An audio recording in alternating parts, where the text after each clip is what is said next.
Well, a lot of people have asked me why did I write that book or any book. All the stories I wrote were true because I believed in what I saw. I was traveling west one time at the junction of the state line of Colorado, its arid western one, and the state line of poor Utah. I saw in the clouds, huge and massed above the fiery golden desert of Evenfall, the great image of God with forefinger pointed straight at me through halos and rolls and gold folds that were like the existence of a gleaming spear in his right hand, which saith, "Come on, boy, go thou across the ground. Go moan for man. Go moan. Go groan. Go groan alone. Go roll your bones alone. Go thou and be little beneath my sight. Go thou and be minute as seed in the pod. Go thou, die hence. And of this world report you well and truly." Anyway, I wrote the book because we're all gonna die. In the loneliness of my life, my father dead, my brother dead, my mother far away, my sister and my wife far away. Nothing here but my own tragic hands that once were guarded by a world, a sweet attention, that now are left to guide and disappear their own way into the common dark of all our death.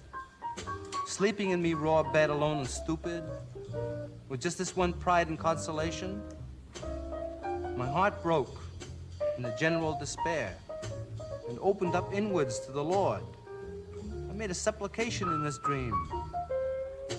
So in the last page of On the Road, I describe how the hero, Dean Moriarty's come to see me all the way from the West Coast just for a day or two. We've just been back and forth across the country several times in cars, and now our adventures are over. We're still great friends, but we have to go into later phases of our lives.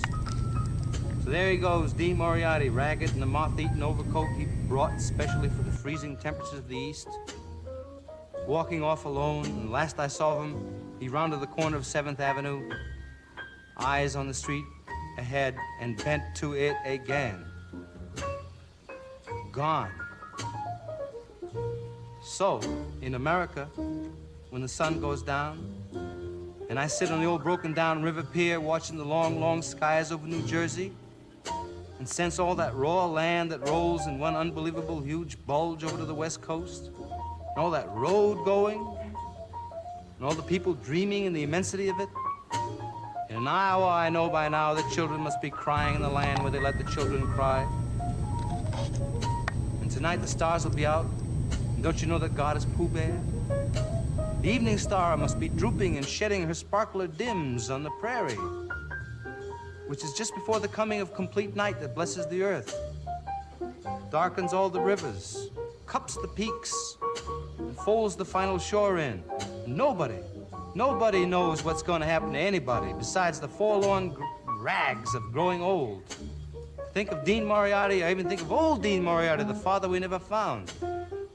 Think of Dean Moriarty, I think of Dean Moriarty.